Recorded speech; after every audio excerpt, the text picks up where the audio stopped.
Grabe ang astig talaga ng table na to, guys. Ayan, samahan nyo akong i-open natin at i-assemble natin yung study table namin na nabili.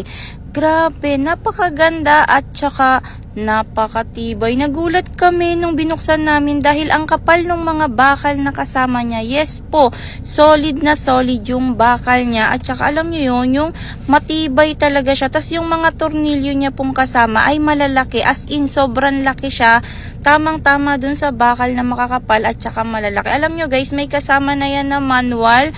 Kaya hindi na kayo mahihirapan i-assemble pa yan. Ayan no, yung pinaka-frame niya, yung pinaka-base niya ay bakal talaga siya. As in, ayan, una muna, nilagay po muna ng asawa ko yung mga paa niya para pagka itatayo na lang siya. And then, after niya pong ilagay yung mga paa, ay una niya pong inilagay yung isang paa doon sa may pinaka-frame. Ayan, para madali pong i-assemble. At ayun talaga yung una sa step, okay? Super dali lang yan mga mamshi. Ulit-ulitin nyo lang yung gawa niyan. Hindi kayo mahihirapan.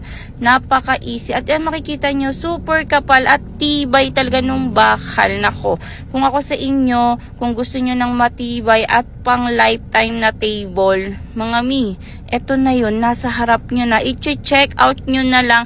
Napakalaki niya ha. Yes, promise.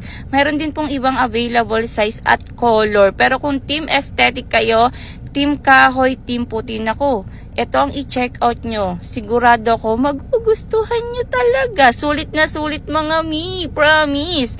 Super ganda at super laki nung nabili ko na yan. O, pwede kayong mahiga kung walang higaan. Pwede niyang gawing higaan. Ayan. Nakulagay ko yung link sa yellow basket. Check out na.